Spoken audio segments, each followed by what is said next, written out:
Hi, everybody, Brian here. How are you? Welcome to the webinar. It's 7 o'clock and you are in the right place.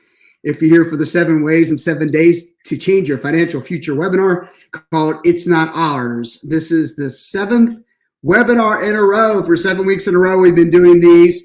And this is the 7th out of 7 from the 7 ways and 7 days to change your financial future forever webinar. So I'm Brian. I'll be your host and facilitator tonight for those that don't know me, and look forward to taking a moment here or so to have some other folks log on, get situated, and we'll get started. If you do not have the webinar workbook yet that was sent out a little bit ago, you can go ahead and download that now by clicking on the button that you'll see there, download worksheet. And you can go ahead and print that out if you can. And if not, no big deal. You can use it maybe on your phone or iPad or even on your computer. But again, if you don't have any of that, no worries. You can just take, basic regular notes or just listen along if you're somewhere where you can't take notes. So all that to say is this is going to be some great content tonight, adding value to you in your journey in life using money as the tool that it is. And I'm really excited to get going here tonight. So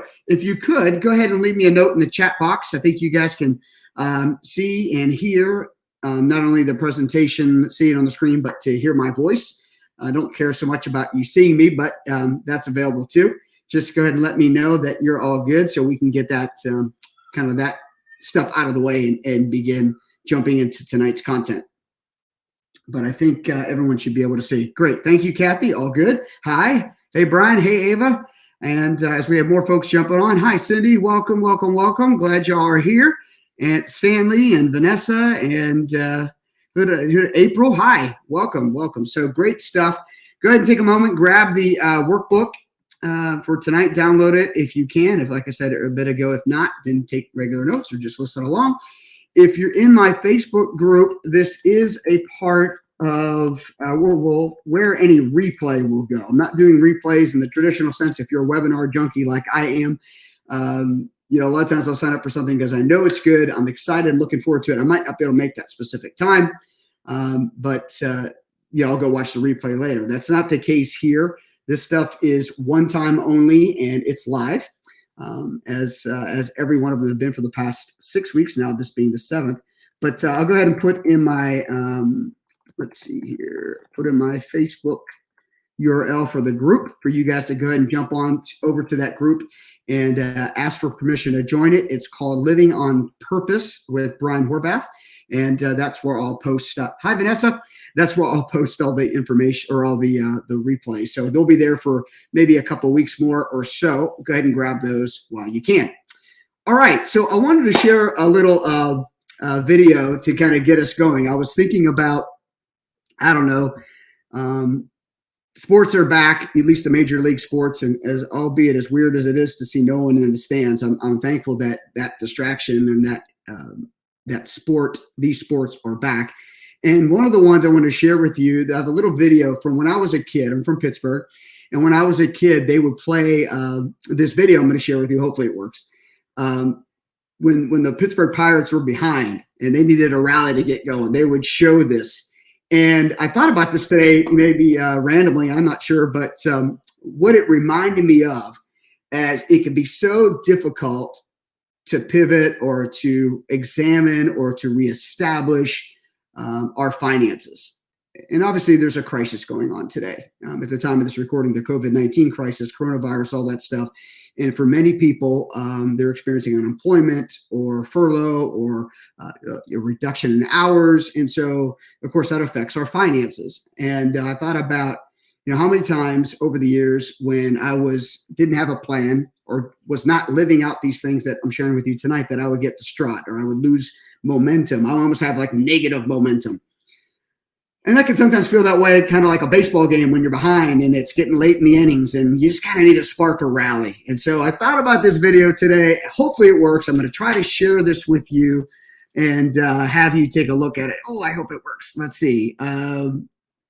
Share screen, Chrome tab. It should work. I'm going to play it for you guys.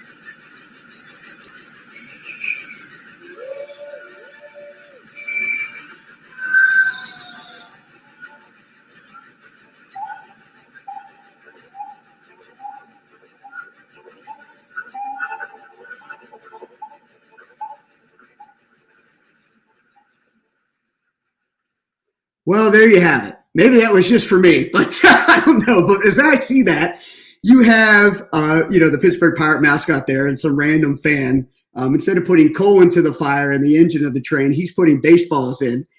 And bottom line is, they went from no momentum, not moving, but as the wheels get turning,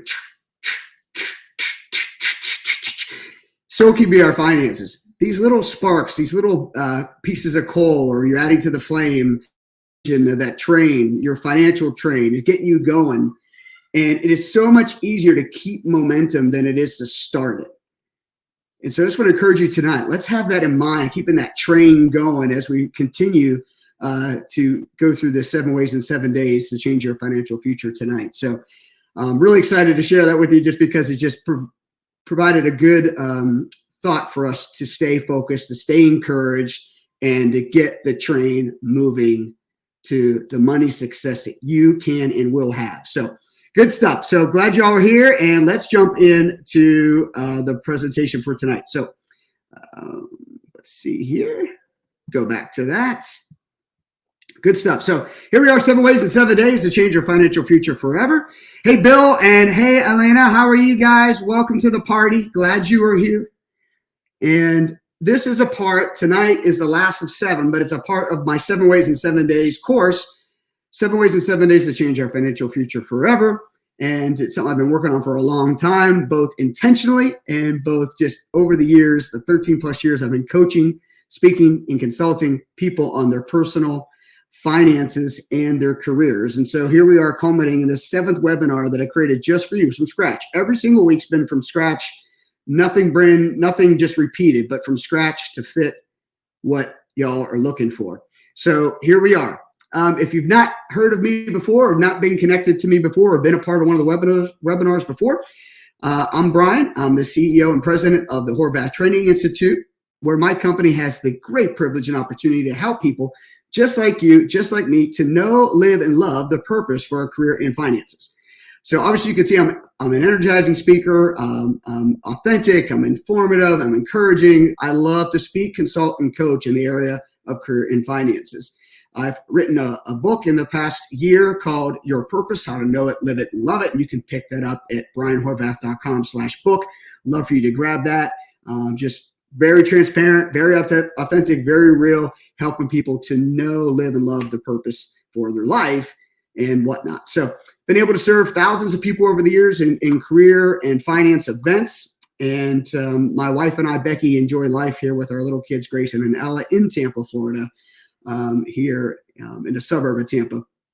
And I enjoy hanging out. Grayson's 5 and Ella's 3. She's about to be 3 in a couple weeks.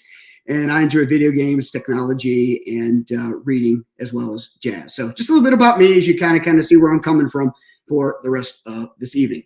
But glad to have you all here. So let me ask you again, for the people that are coming on in, did you download our webinar workbook? You can go ahead and get that by clicking on the little button. I'm going to go ahead and put it back up there.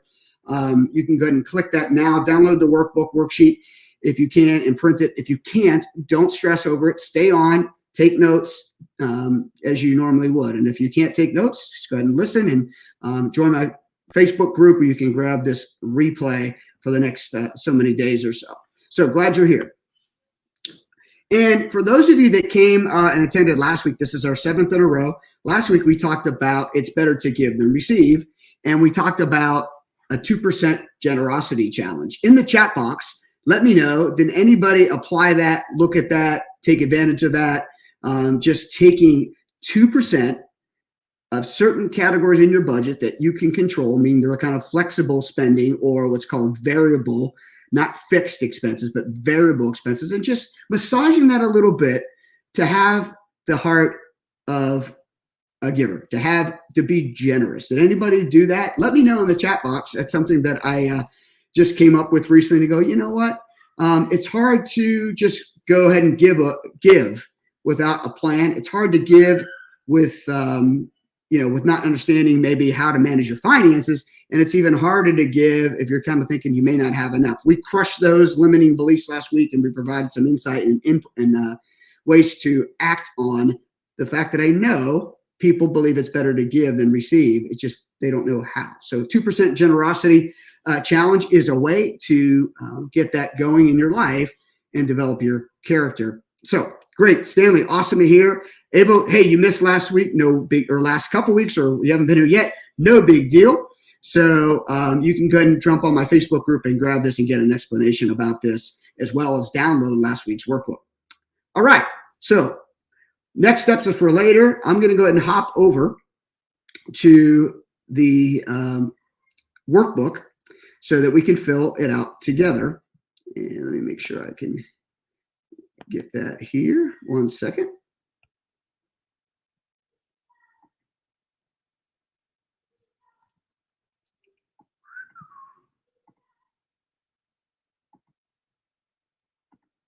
There we go. Okay. So you guys should all be able to see in front of you the It's Not Ours worksheet. Discover the hidden secret that will catapult you from money stress to money success. All right, y'all see that okay?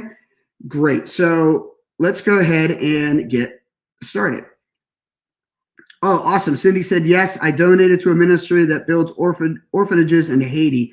Very cool. Very cool. Great to hear that. It's fun, right? I think giving's fun. I think giving's fun for sure. Okay, so what we're going to do is jump in. If you're here for the first time, we have a couple first timers here, at least in the last 7 weeks. Awesome, glad. How we use this is just kind of fill in the blank. So I'll bring up some concepts and some notes, and you take notes wherever you like, but there's specific fill in the blanks for you. And the first one is a little review of last week. Your giving matters. Your giving matters. What you pour in, how you add value to society, to the world, it matters. No matter the amount, no matter the effort, it matters. It matters. So your giving right here matters. Not just because of how you can help people, which is a great thing, but on the concept of it's better to give than receive, we actually still do receive tremendous amount of blessing, of opportunity, of maybe even gifts or experiences, relationships. And this is why. So not just because of how you can help people, but how generosity, how giving will build your character as a person. It will refine you and shape you and make you better than you were before. It will grow you as a person. It will grow you as a person. It definitely has me. It definitely has me. For the past 13, 14 years, I've given a large sum of my income, or a large percentage. Doesn't matter the amount. Big percentages. We've talked about that over recent weeks. But percentages of what I, as a single person, decided to give. And then when my wife and I got married, what we decided to give. And our giving goals. We have goals to giving. Again, to help us remember a lot about what we're talking about tonight. We talked about also the legacy ladder, which, I'm thinking about next time I do these is introducing this even more, much earlier in these 7 ways, because it really does paint a picture or put together a vision for us, which is a big part of what we talk about, 7 ways in 7 days. But consider the legacy ladder each day of your life. What is the legacy ladder? You may have heard this frame for you, but I'm calling this a legacy ladder because at the end, it's all about legacy. So I'll just go ahead and put in the end here, legacy. Legacy. But how do we get to our legacy? Well, look at this. Let's start to the left-hand side. It's our choices, our thoughts. And then we have actions or choices. Then we have those thoughts become actions. Those actions over time become what? I know you all know this. Habits. But here's the thing. We'll think about it sometimes like this. But not are they just habits, but over time, those habits even grow into our identity. How we see ourselves. Good or bad. Or let's call it this, good, better, or best. or sometimes for the worst, how other people see us, how the marketplace perceives us, how our community, how our family, husband, wife, children, girlfriend, boyfriend, whatever the case may be, our boss, how do they see us? It becomes our identity. And then if we're not too careful, it becomes our legacy, which means after we're gone, that's what people remember us by. That's what people will talk about at our funeral. So think about that. Our legacy ladder, our thoughts become actions. Our actions over time become habits. Our habits over a longer period of time become our identity, and our identity after we leave this place is our legacy. So something to think about as we frame the rest of tonight. So what is our objective specifically for It's Not Ours webinar? This specific webinar this evening, to help you and me change your financial future forever by discovering, right, and applying this one simple idea. The one simple idea bringing you from a place of money stress to money success. And something I thought about, of course, is I always like to tweet these things. It's something I thought about as soon as I got done posting this for download by y'all. I thought about this. What's our definition of success? Right? So you might want to type that out. What's our success definition? Well, if I think about it, it kind of goes back to legacy. What kind of legacy am I leaving, right? Did I live not just a good life for me, but a blessed life, a great life, a good life for others, those kinds of things? You might think about your definition of success, and you'll see a little bit more later about where I came from to how I got to where I am today. It was not as pretty as I like to think it is today. Still not perfect, but getting stronger, getting better every day, just like I talked to you earlier about our character and growing as a person. So that's our objective, is to bring you from a place as 78% of Americans are living paycheck to paycheck. But I think it was Dave Ramsey, financial guru, that said that 30% of people are, and I'm paraphrasing because I don't remember the exact statistic, but 78% people are living paycheck to paycheck, which means there's no money left over for savings, no margin, and a lot of any extra needs and wants go into debt mode. We buy it with credit. That was earlier in the 7 Ways in 7 Days. But Dave Ramsey said 78% of people live paycheck to paycheck, but only like 30% are worried about it. What about the other 40%? They I think he says, Gomer Pyle or something, or just kind of wandering in the wilderness going, what happened? We can't just ignore it. We got to understand it. We got to change it. And that's what I'm all about helping people do, is bringing you from a place of money stress to money success. And this tonight will, I think, encourage you, equip you, and educate you to do that. So let's talk about next thing, the money flow. Just doing some research. I think I shared this with you guys another time. It's called How Money Works. It's a nice book that's all infographic, if you will, nice visual, stimulating, easier to read, things that, for me to retain as a person that goes, oh, what's that over there? I lose focus. I like to have these kind of images that I can recall. Well, I was reading about money flow. Money is not money unless it has the following defining characteristics. And I thought this was really cool. And you're going to see, you think about this, you're going to like, oh yeah, that makes sense. One, it's got to have value, right? It's got to be worth something. It's not money unless it's worth something. It's got to be durable. So think about it, right? Not just our coins, but our dollar bills or our checks, or even our debit cards, and some of you using credit cards, or whatever the case may be.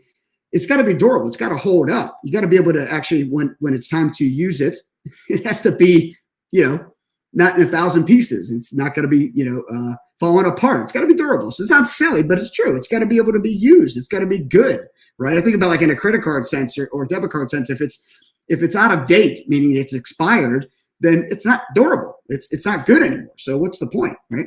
It's got to be portable. I mean, it's got to be able to be used. It's got to be able to take it from place to place. Obviously, today in the digital age, it's still got to move. It's still got to go from one hard drive, if you will, or server to another server. It's got to be portable. It's got to be able to be moved.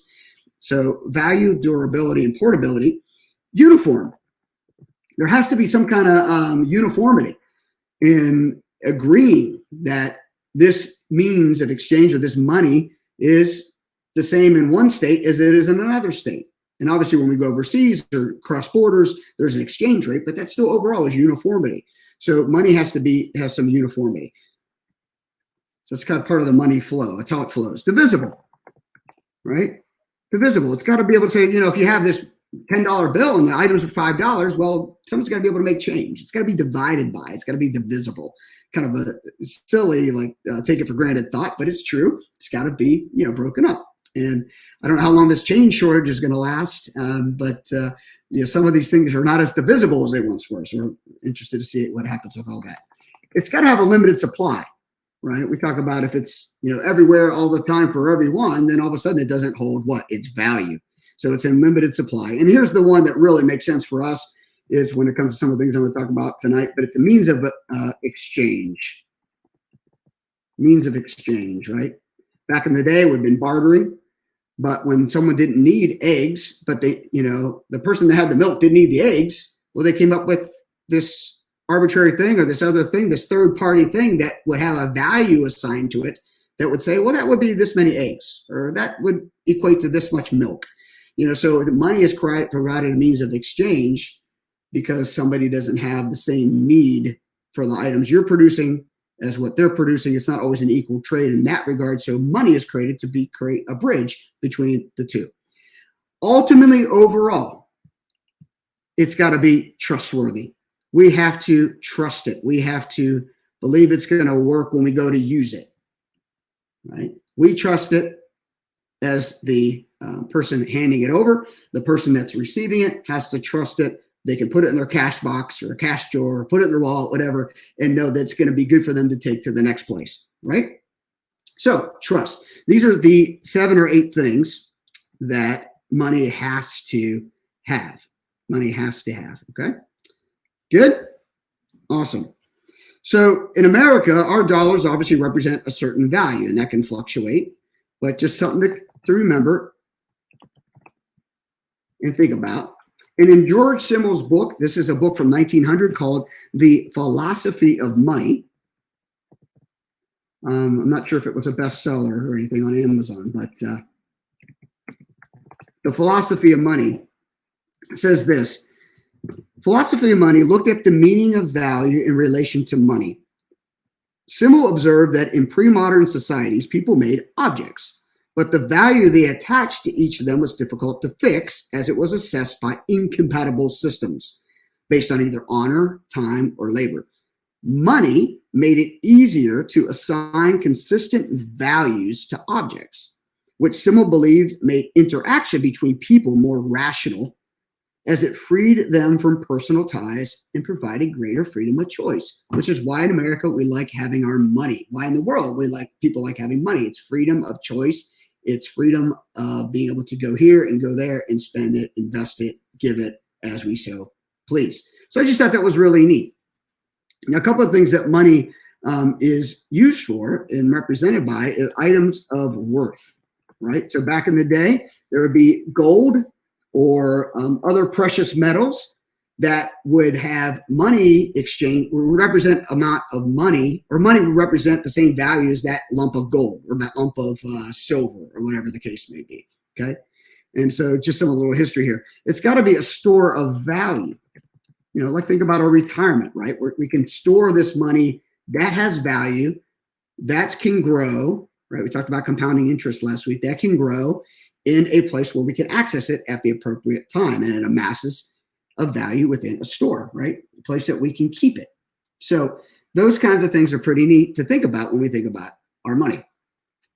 Okay, it's means of exchange. Means of exchange, we already covered that. And finally, unit of account, right? Sometimes like a measurement, right? How much something is worth. How much is real estate worth? Money in money. It's a unit of account. It was funny. I showed my son the other day a dollar bill, and I say, Grayson, our house costs this much money, and for our house, I think we live in a $7.2 million home. Not kidding. But I said, man, this is how many thousands of these little bills we'd have to buy a house like this. It was just really neat to see him go like, whoa, as you start stacking these bills up, what that would look like, so it's just pretty cool. So it's a unit of account, right? Something that we can measure and of course trade from, both personally between each other and then nationally or internationally. All right, so just a little background, a philosophy of money, what money is all about, but keep in your mind, it's about trust. Keep in your mind, it's about trust. So that brings us to our next point here on page 2. It's a question of ownership, right? So you can see right there at the top, I have our webinar called It's Not Ours, Discover the Hidden Secret That Will Catapult You from Money Stress to Money Success. And so the question is of this, for all of us, who owns the money and possessions that you have at your disposal? Think about that for a second. And then right below, write your answer. Who do you think owns yours? Who owns the money and possessions you have at your disposal? Who do you think owns yours? Take a minute or a moment to fill that in.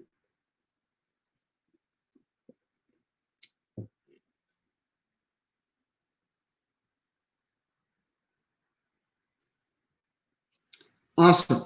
So what did you guys put? What did you guys put in there? Go ahead and put in the chat box. So I love it. Cindy put God. Kathy put God. Brian put big guy in the sky. I like that. I think that's my new one now. Does that abbreviate well? BGITS. BGITS. The Lord, then me as a steward. Ava, great. Awesome. Terrific. Thanks for responding. Okay, so why do you believe that? For whatever you put, why do you believe that? Whatever you put, why do you believe that? Go ahead and put that in the chat there, or in the your line there. Awesome. Stanley said, we share, then bank and I. Okay. So why do you believe these things? Stanley, Ava, Brian, Kathy. Vanessa says everything comes from God. And I'm just looking at the chat here. The way I'm sharing my screen, it's easier to look at this iPad. Brian says B is right. The Bible says Cindy says the Bible says every good and perfect gift comes from above. Ava says I've done better by making God first over my money. Okay, these are why you guys believe what you put in the line above.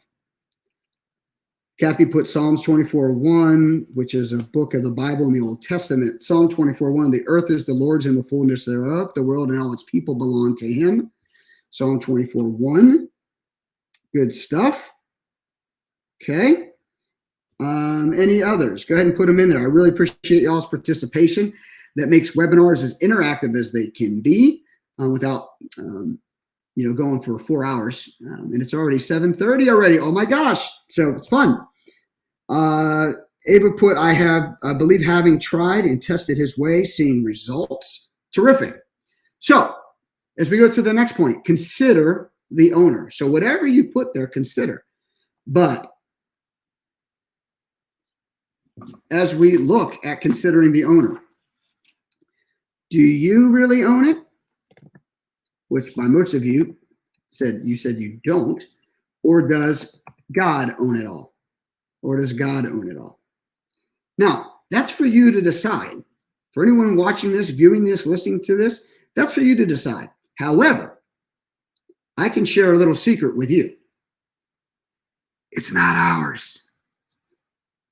So right out of the gate, I'm going to tell you that I found the hard way. It's not mine. And it's not yours either. So it's not. Now you guys are smart people. You maybe saw that coming. It's not ours. But what we need to do though with that is knowing, gaining, and understanding. Big on understanding. I learned that from my friend Bill Morris. Understanding and applying, actually living out. The fact is that it's not mine. When I started knowing, gaining or believing, knowing, gaining, understanding more of the why, and then actually applying that it's not mine, changed my financial future forever. Changed my financial future forever. And I want to share with you a little insight of how that was the case. Take a look at this. Brian Horvath of Tampa, Florida has everything he ever dreamed of.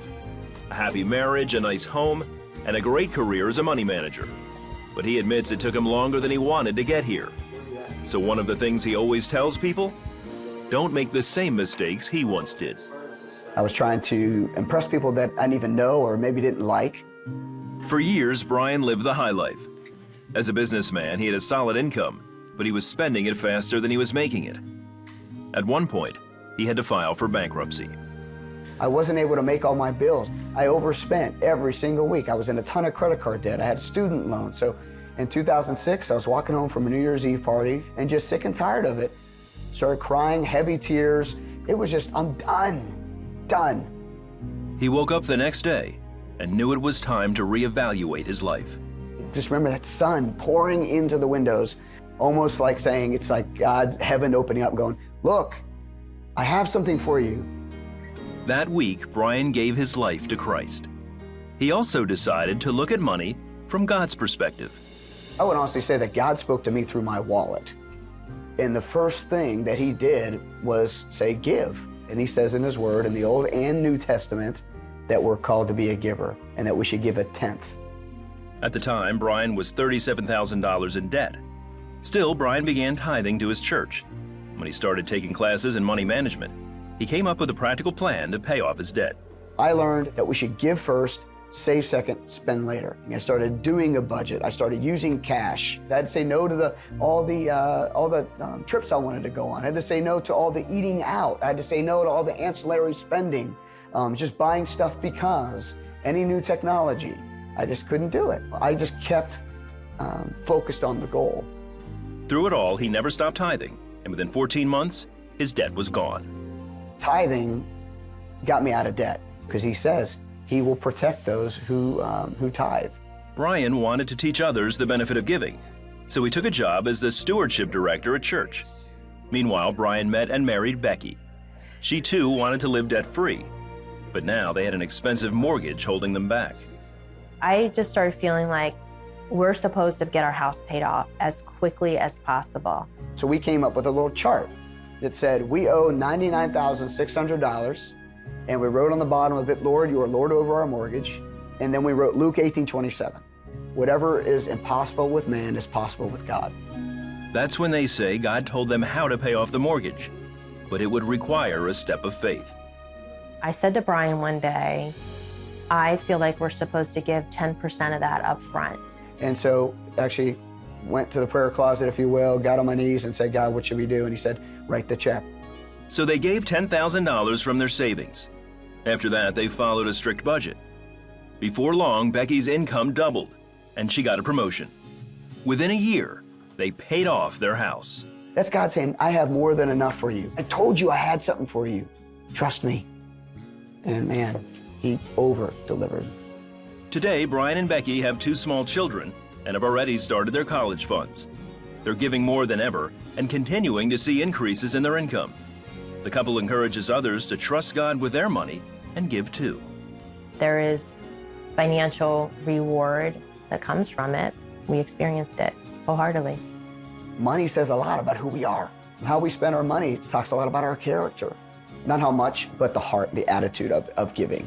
And so you got to start somewhere. Just give something.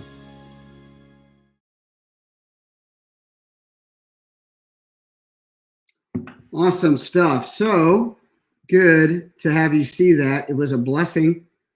Wow, a blessing. Just watching that again and see my kids. They're not that young anymore. So, but that was a couple years ago, and we just, one thing I want to make clear that it's not about giving to get, but when we started trusting God with what He had provided us and remembering that it wasn't ours, that He has given us specific guidance through the Bible about what we should do with it, and we followed that, it actually worked. And so years ago in my life where I was really down and out, it was looking back, I'm like, how did I come from this to that? I mean, so or from that to today, and it's just like it's only because of God.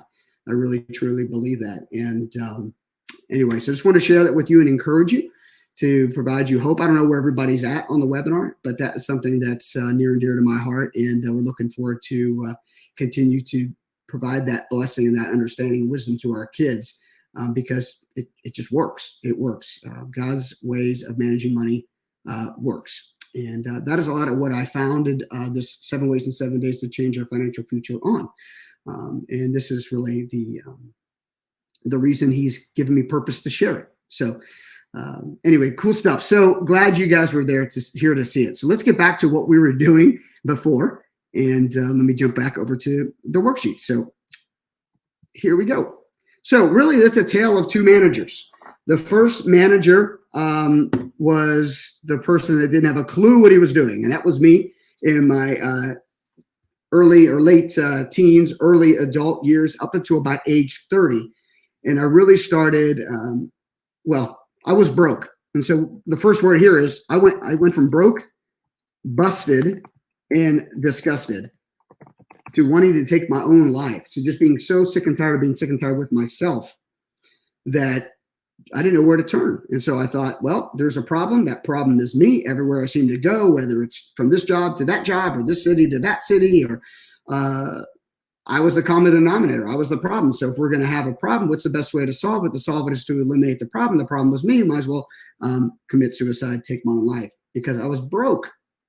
And not just broke financially or practically speaking, but emotionally and spiritually. I did not have a relationship with God. I did not have a relationship with Jesus. I wasn't following the Holy Spirit. I had a belief in God, but my discussions with him, my belief in him was exercised when me shouting at him going, I hate you, God. You do not give me what I want, and I wanted it yesterday. I remember specific conversations of having with people or having with him in my garage, in my house, in the car, in my sales route, because something didn't happen the way I wanted it to, just really a broken, busted, and disgusted mess. But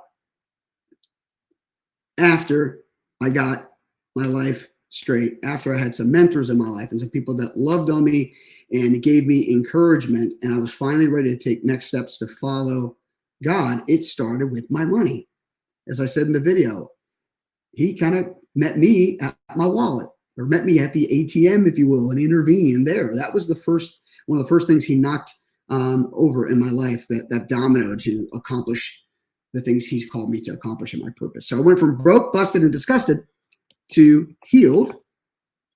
And I was healed in my wounds. I was healed in my self-doubt. I was healed from self-sabotage. I was healed from all the places that were hurting. And most of the places, if not all, but money was tied so much to my self-worth that once I realized I don't own it, then that helped solve a lot of that, helped heal me in a lot of ways.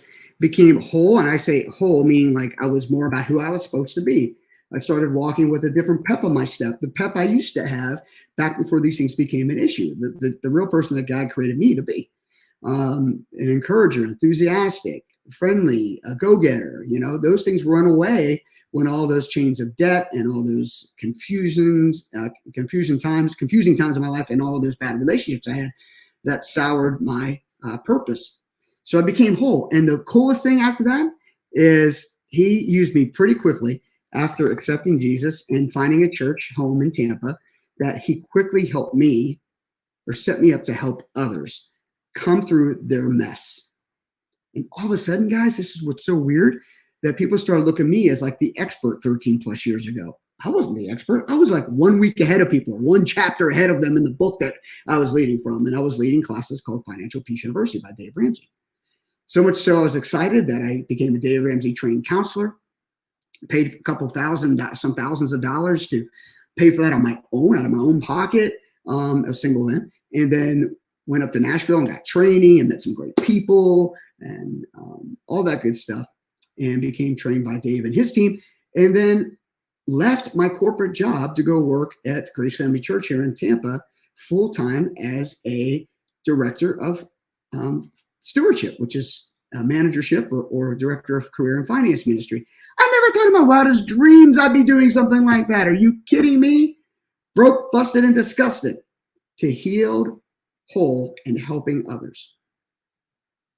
And that's why I believe what I believe about all these 7 ways in 7 days that I'm sharing with you, from both the practical to the emotional to the spiritual.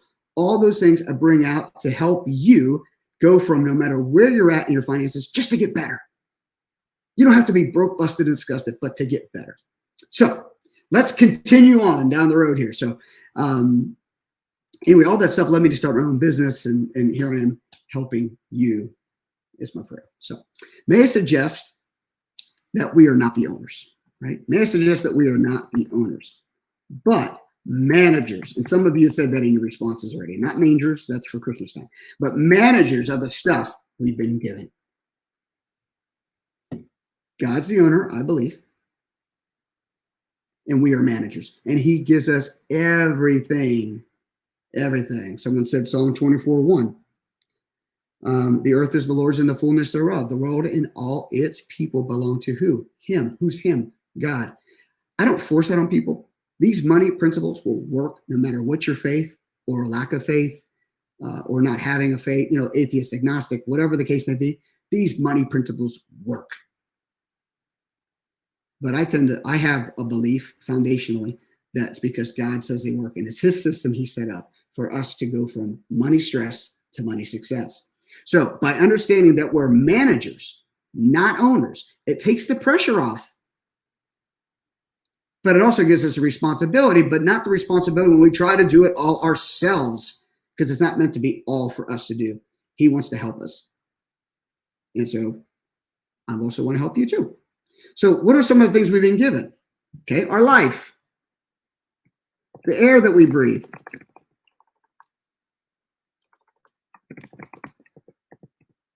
Okay? He gives us those things.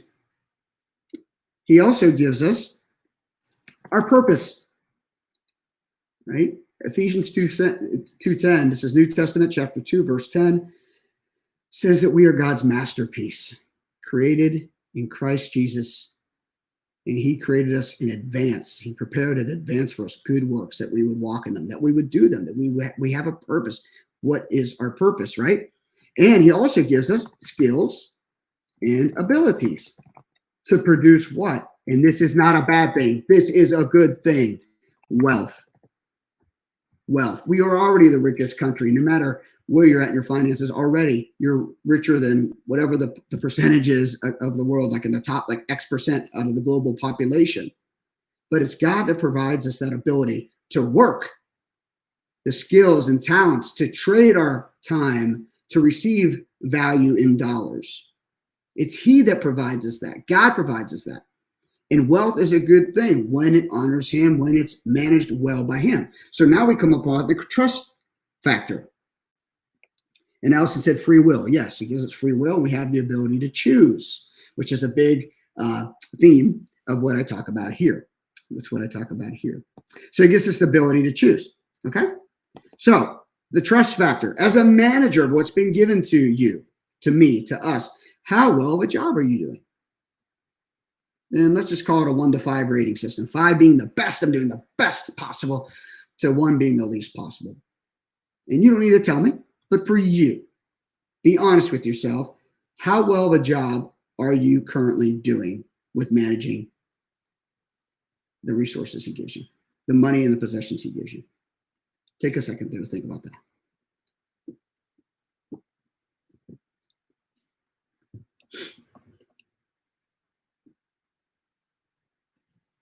Okay. Don't be hard on yourself, but be honest with yourself, right? Grace and truth and balance.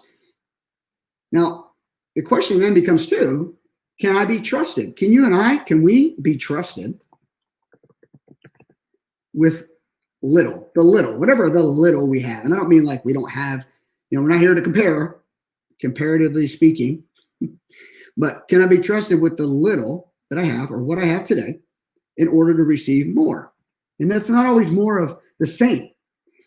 When God can trust us with our time that he's given us, our life, our purpose, our talents, our abilities, and our wealth, it's one of those success principles in life. And I believe God set it up, but in life, when we do well with the little we have, we're given more to manage. We're given more to manage. And my pastor said to me when I came on staff at the church, I started for a couple of years, 2.5 years as a volunteer, then left my corporate job, put together a business or ministry plan to show him how my salary could be paid for, and just to eliminate obstacles for him to take me on as a team member, as a staff member. And he said, Brian, the biggest reason why you have this opportunity is because you've been given little and you've done well with the little you've been given. And now you're given more to manage. And that was a position at a church. So our pastor, God and our pastor and the team trusted me because they saw fruit of the work that God had been doing on me, and then the work I've been doing to help people with the same work that God helped me with, which is our finances. So pretty cool stuff. So what is out there for you that you want more of, and God wants to give you more of, but yet you're not quite where you need to be able to manage that well? Just some food for thought. So yes, Kathy, we are a work in progress. And so that obviously that story impacted me. That was 10 years ago. And that story impacted me so much, I still share it today. I was like, wow, that's a good something to remember for me. So the questions of the day for all of us, not just the question, but the questions of the day as we wrap up the final leg of this webinar tonight is, let me ask you, do you know your purpose? Can you tell me what your purpose in life is? And I'm not asking you to, but if someone were to ask you, could you communicate that clearly? Do you know your purpose? Circle one, yes or no. And of course, if you could say, yes, I know my purpose, then the next question is, or you don't. But if you do know it, are you living your purpose right now? Harder to answer if you say you don't know your purpose, which we can talk about that in another way, but in a different webinar series or whatnot. But do you know your purpose? And the answer is yes, I do. The question is then, are you living your purpose right now? And then the next question is, would you like to love your purpose? And that could be applied for any of us. Of course I would. Why wouldn't I? Well, I believe when you know your purpose, that's clear, and you're living out your purpose, then you're going to love it, because when you're knowing it, living it, and that's how you're made, that's how you've been created, then you're doing the work you're called to do, you're going to love it. And it doesn't mean every day is going to be roses, right? And some of you are saying, no, I've been trying to figure it out. Well, that's what I'm here to do. That's my passion, because I was doing the same thing, walking around confused, in chaos, not in control, wondering what the heck am I supposed to do? And I was chasing the wrong things, as you saw in the video. But back to you. Is your money management holding you back from knowing, living, and loving your purpose? Is your money management holding you back from knowing, living, and loving your purpose? Awesome, April. April knows her purpose. Very good. Are you living it? Do you love it? Is your money management holding you back? Is it a wedge between you and your purpose? Or is it a lever to help you get to that place where you love your purpose? Is it a wedge, your money? Is it a wedge in separating you from what you should be doing? Or is it a lever propping you up and helping you catapult from money stress to money success? So good stuff. Some of you are saying question 4, definitely no. So your money management is not holding you back. Good. I know my purpose. Good. I'm about to be living and loving my purpose as I just got my dream job last week. Cindy, yes. What is it? Do tell if you're willing to share. So good. So great to hear.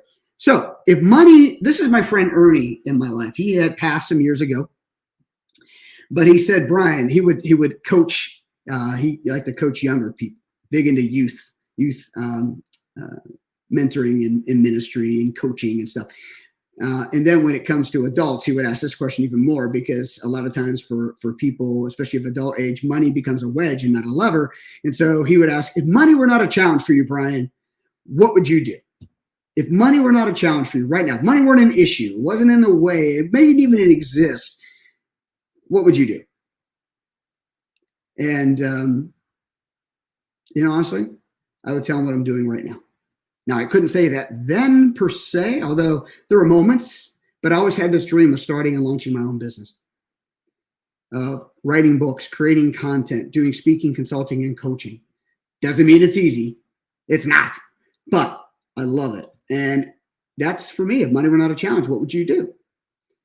We know it's a reality that we need to use money, but check this out.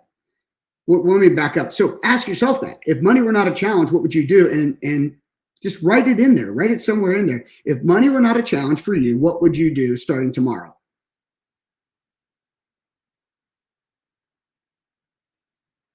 What would you do?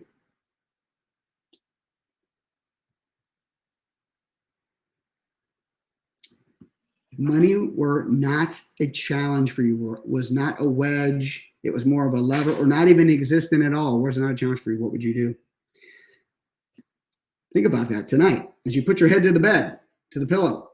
Think about it. So what I want to encourage you to do is begin to live each day of your life knowing, understanding, okay, knowing and understanding and applying. That big word, applying, actually doing it or acting. Remember the legacy ladder, right? Our thoughts become our actions become our habits become our identity, and our identity ultimately is our legacy that we leave behind. So begin to live each day of your life knowing, understanding, and applying the fact that money is not your purpose. Money is not your purpose, nor is your career. That's not your purpose in life. It's not, but it is a gift.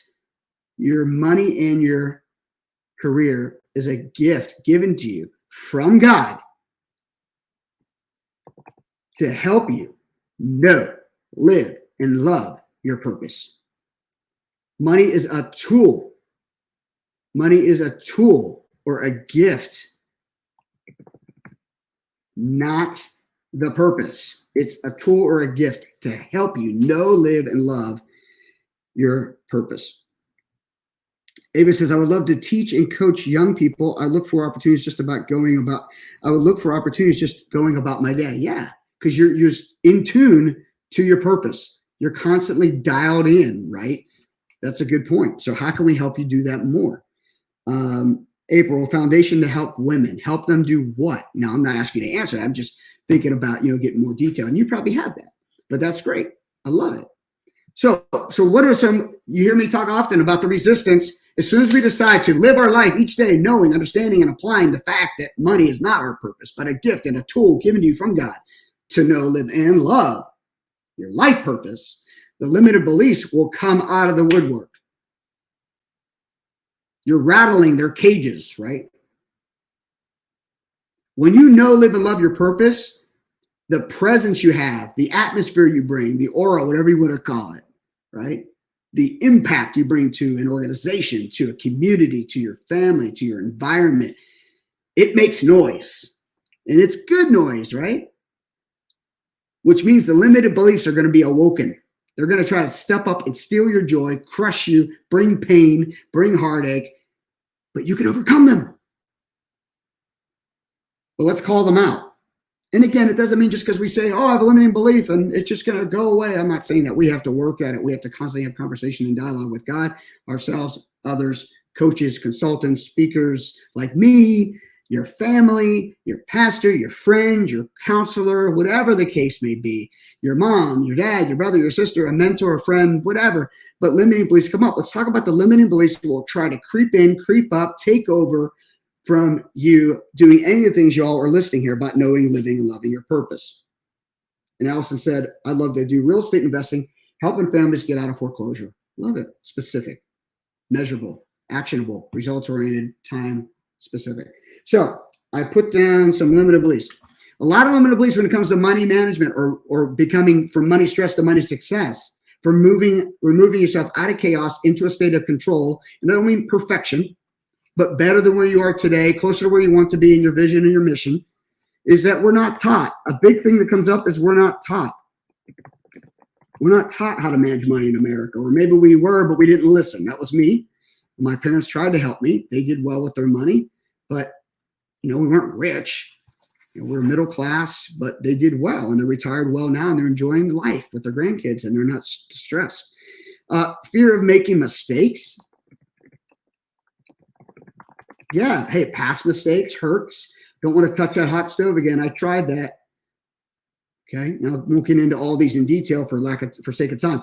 Scarcity mentality. Maybe you have a scarcity mentality where there's never going to be enough. Not for you. No way, no how. I'll never have enough. I'll never have what it takes. I'll never get that dream job. All those kinds of things that we tend to believe falsely. They're lies. They're not true. False evidence appearing real. Fear. And if I spelled it right, scarcity, I always feel like I spell it wrong, but scar city, if I break up that word, right, we got scar and city. Well, I don't want to be living in scar city, constant wounds because I have a bad perspective or bad mental state or mental, just a bad mental application in my life. I don't want to be in scar city. So, okay, I want to be better than that. I'll share that in a second. Been there, try that. Oh, I've tried to get my money together before. It never seems to work. I'll never be good with money. That's what I used to say. Allison says fear of failure. Of course. What about fear of success? That happens too. What if I do get more to manage? Will I be able to manage it? Oh, that's real. Okay, that's real. How about lazy? I mean, just straight up laziness. Right? I think last week I shared about giving. Some people's reasons for not giving is I just don't want to. Okay, well, we can't argue with that. You just don't want to. You don't want to. What if you're just lazy? You're just being lazy. You have what it takes. You got the tools. You got the skills to pay the bills, but you're not willing to take a leap. You're not willing to get off your behind to make it happen. Okay, that's where a coach comes in really well. So, or Ava says, sounds like a form of hoarding. Yeah, scarcity. Gotta bring it in. Gotta take it in. Gotta get all that toilet paper I can at the grocery store, right? Okay. And unfortunately, that can overspill into hoarding, and then it becomes even more chaotic and hard to dig out of and hard to let go of. All of a sudden, that becomes the identity that we talked about earlier. And that's not where you want to stay. That's not where anybody wants to stay, really, in their heart of hearts. Okay, what about this? Oh, I don't really have anything to manage. BS. I'm calling BS on that. Somehow, some way, you showed up tonight, you got on the internet, you paid for that. Somehow, some way, you printed out with paper the worksheet. Somehow, some way, you had maybe dinner tonight. Whatever the case may be, you got something to manage. How well are we doing with the little we have? Determines what happens with us next. Do we get more? Do we get more opportunity? Do we get better experiences? Not just more money, but do we get to enjoy more things? I showed that a couple weeks ago. So where's the joy? So not good enough. And that comes tied to a little bit of fear of failure too, that I'm just not going to make the cut. I'm not good enough. I don't have enough schooling. I don't have enough experience. You don't know what I've been through. And no, I don't. But I know that God, through Jesus, has been through more. And he says that he's here to save us, to lift us up, to help us, to put us on the rock, to help us to be who we're called to be, to know, live, and love our purpose. Okay. So you are good enough through him, because right before Ephesians 2:10 comes 2:8 and 9, right? It says, that we are saved by grace, not through faith, so that no man, we're saved by grace through faith, not of works, so that no man or woman can boast. It's not about us being good enough. It's about us being excited about what's next and day by day living to accomplish our purpose. So, good stuff. So here's some ways to overcome these limiting beliefs. First of all, I'm going to change my color to green. Green means go. Let's go for it. Info age. We're in the information age. We're obviously consuming content tonight. As I get prepared for each and every week of these webinars and building the course that I've been building, then I have to prepare too. I'm leveraging information. I'm leveraging experience. I'm leveraging people's experiences, and I'm bringing it to you. And you can do that too. You can be taught. You can self-teach or be self-taught. Learn how to manage your money well. I'd love to help you with that. But things are out there. Books, blogs, podcasts, right? Videos, webinars, courses, coaching, mentoring, events. I mean, goodness gracious. They don't have an excuse. How about you set up reserves ahead of time to prepare yourself to take risks later? So let's just call it set up money reserves. Oh, I guess it's not going to let me put that where I want to put it. There we go. So set up money reserves, okay? And let me make this box bigger so we can, no, not space. Okay. set up money reserves in advance. One day now, or today, think about what later is going to look like for that foundation for women. All right. For the real estate to help folks, to help with the sex trafficking thing that Cindy talked about, to do real estate investing, all those kinds of things y'all had mentioned already. It's going to take money. It's going to take time. Set up some money aside now, build that habit so later on, when the opportunity presents itself, you're ready to go. This is America, man. This is an abundance mentality we need to have. Doesn't mean we have everything. Doesn't mean we should be entitled. But goodness gracious, we've been blessed. Let's celebrate that and not focus on the things we don't have, but be thankful for the things we do have. So easy to say, so hard to do, especially if you're driven like I am, maybe you are too, to go accomplish stuff in your life, to know, live, and love your purpose. You want to do more. You want to be more. You want to experience more. You want to provide more for those around you. Okay. How about gaining more understanding, again, which is connected to the information age. So instead of saying, oh, I never heard about that, I don't understand it, go look it up. Go look it up, research it, get a couple places of input. Ask people to help you. People want to help people. They do. I think we're made that way, but stuff gets in the way, right? You can activate someone's gift by asking that person for help. Isn't that cool, right? You're actually giving by receiving and receiving by giving. Hello, good stuff. Choose better friends. Choose better friends. You want to be around people that are going to lift you up. If you're the smartest person in the room, choose a different room. You may have heard that quote before. Be around people that will help make you better, not bitter. Just start. Man, that's me. I can live in procrastination land, calling it perfection, but really it's procrastination. And I found myself in that place sometimes on Wednesdays getting prepared. Oh, one more thing, one more tweak. Just start. Just do it. Deliver it. Get going. Start on that project you don't have to get it all done now, but start it. Now you want to finish it, right? That could be a struggle for some of us too, but start. And don't compare yourself. Don't compare. John Acuff said, a great author, or a cool author, Christian author, said, don't compare your starting place, ladies and gentlemen, to somebody else's middle. I do that way too much personally. I want to be somewhere. I want to emulate something that someone's doing, or I want to achieve something that someone else has achieved, not for competition's sake, although I'm competitive, but because I think it's noble. I think it's worthy. I think it's an ideal I have, and it's tangible. I can see what they're doing. I like what they're doing. How do I get there? Well, the problem is I start comparing. I'll never get started. Like that train, I'll never have enough coal in the fire. I might not ever get down the track, or even on the track for that matter. Don't let comparison steal your joy or steal your next step. Okay? My good friend, his name is David Giddens. He passed away some years ago from some health issues, but his email was SIBESD. And I was like, what the heck does that mean? Count your blessings every single day. SIBESD. That was his email. So count your blessings. It's a way to overcome these limiting beliefs. What do I have? Not what I don't have. Back to abundance versus scarcity. We learn more from failure than we do from success. Which I don't like that, but it's true. And how to overcome is have a dream team. You guys have heard me talk about that. I've talked about my books, my podcasts, my webinars, all that stuff. Have people around you. It's kind of like choose better friends, but that will help you get to that specific place. You hire a mentor or a coach to help you get to that place you want to get to in your career and in your finances. It's an investment. It's an investment, not an expense. It's an investment because it has a return. It has a return. It takes commitment on both sides, but you add value to each other. The coach adds value to you by providing you the coaching and the input and the encouragement and the challenge. You provide value to them with your finances. It's currency. It's an exchange. It's money changing hands. It's how the world works. Finally, the last fill in here is, I want you to write in, I can do it. So, have a little fun here.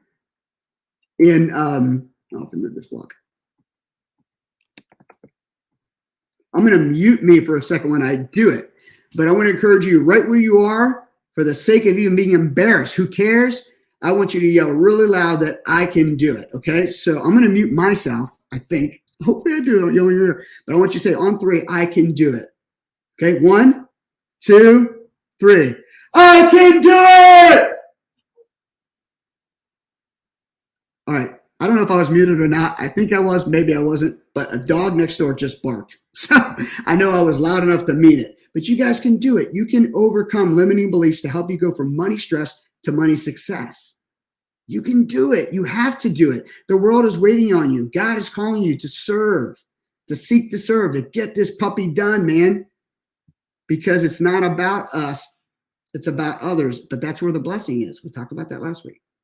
So that's tonight's webinar. It's not ours. To help you discover the hidden secret that will catapult you, be a lever to help you get from money stress to money success.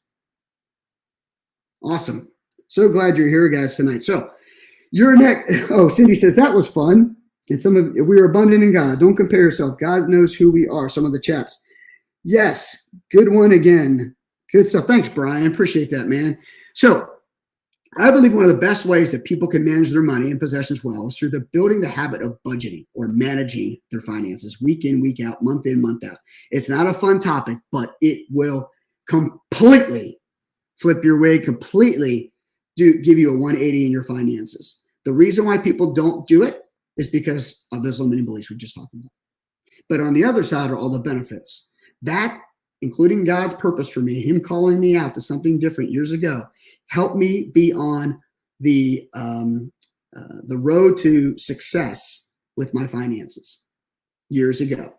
It was by him and then managing my money in a budget, telling my money what to do, not wondering where it went, having it be, me be the master over it, not me continue to work for it, but it worked for me, all those phrases. In this week's extra bonus, I'm going to send out to you your on purpose money plan for free. This is going to be a part of my course, but I'm going to give it to you guys for free for being on this webinar. So check your email the next day or so. This life-changing resource will help you and your use your finances as the tool that they are, so you can ultimately know, live, and love the purpose for why you're created. Number 2, if you could please complete the survey, as you guys have been a blessing to do. Please complete the survey. And I'm going to jump over to, real quick, we're almost done, guys. I'm going to jump over to my presentation here so I can better follow along. And if you could do the survey, that would be great. That's helped me every week get better. There's the URL, 7ways-7days.com/7-survey. And I'll go ahead and put that up on the little box here too for you guys to do as I have week in and week out. You can do that at the end. Matter of fact, when the webinar is even over, it's going to take your browser right to that URL. So you can go do that. But I really appreciate that. And I'll send you guys, as I have been doing, an extra bonus. And I'm excited. I can do it. Finally launching next month after Labor Day is my course, my online course that is self-guided by you, timed or on your terms, on your time, but 7 ways in 7 days to change your financial future forever. You'll see a lot of the concepts from 7 ways in 7 days webinars, but even expanded with all kinds of value-added materials, quizzes, modules, bonuses, downloadables, all kinds of cool things. Nothing revolutionary when it comes to online courses, but specifically with my passion, with my experience in helping people, serving you and adding value to you. So get added to the email list that will let you know when it officially launches. I might do a little special event anyway right before that, but 7 ways in 7 days to change your financial future forever. That's an online course. I'd love to add you to my launch list. Let me know, and I'll get that information out to you when it comes available. So excited about that. I think my wife is too, because I've been talking about it for 8 years. But anyway, so Q&A. Who has some questions about tonight? And I'd love to get them answered here in the live chat if you have time. And it's about 8:10. So if you can't remember your question, or you have one that you think about after we close tonight, you can email me always at brian@brianhorvath.com. But I'm available for questions on any topic. Go ahead and drop them in the chat box. Thank you all so much for hanging out with me tonight on Wednesday. Appreciate it so much. Okay. Thank you, Kathy. Thank you, Vanessa. Thanks, Ava, Cindy, April, Allison. Yes, Kathy can do all things through Christ. Brian, thank you so much. This was awesome. Thank you. Oh, thanks, Allison. Appreciate that. All right. Any questions you all have, please drop in the chat box. And thank you for completing the survey to help me get better and improve each and every time I present.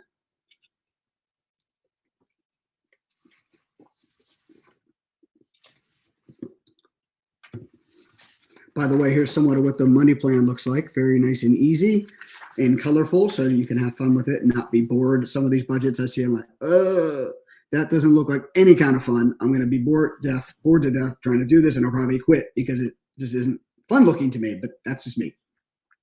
Anyway, questions?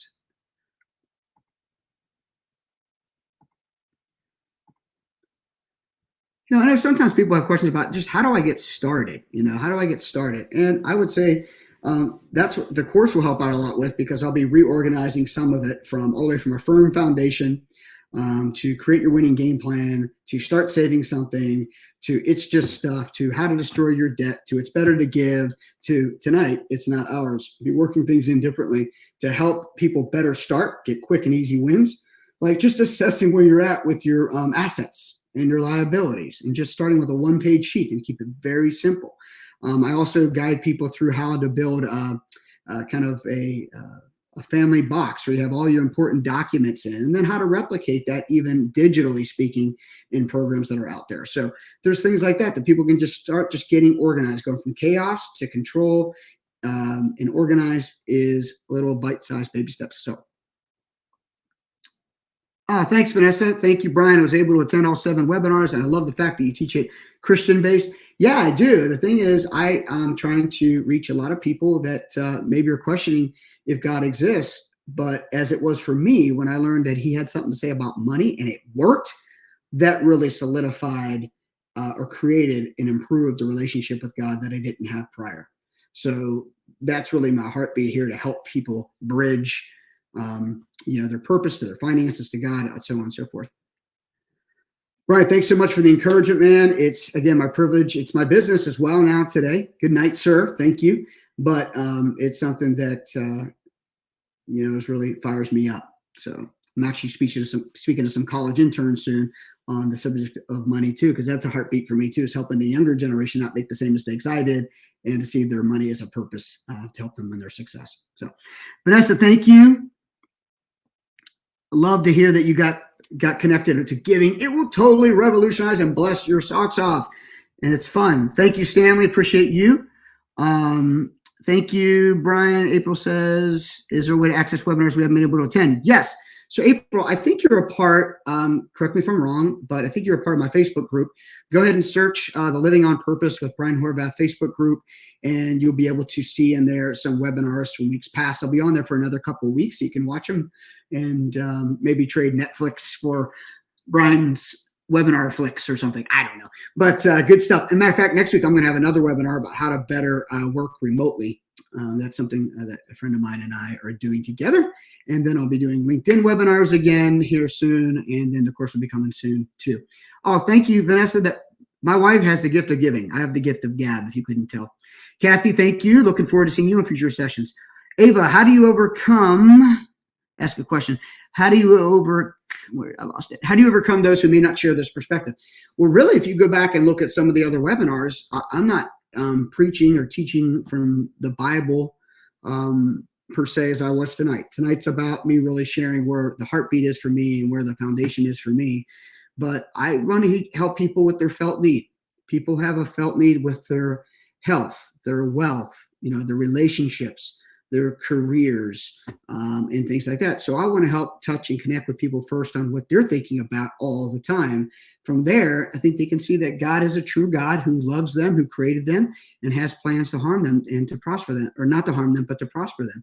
And, he wants to have a relationship. So that's kind of where I start. So the felt need that people have, helping them see that God cares about that by simply being someone that wants to help them walk through that challenge.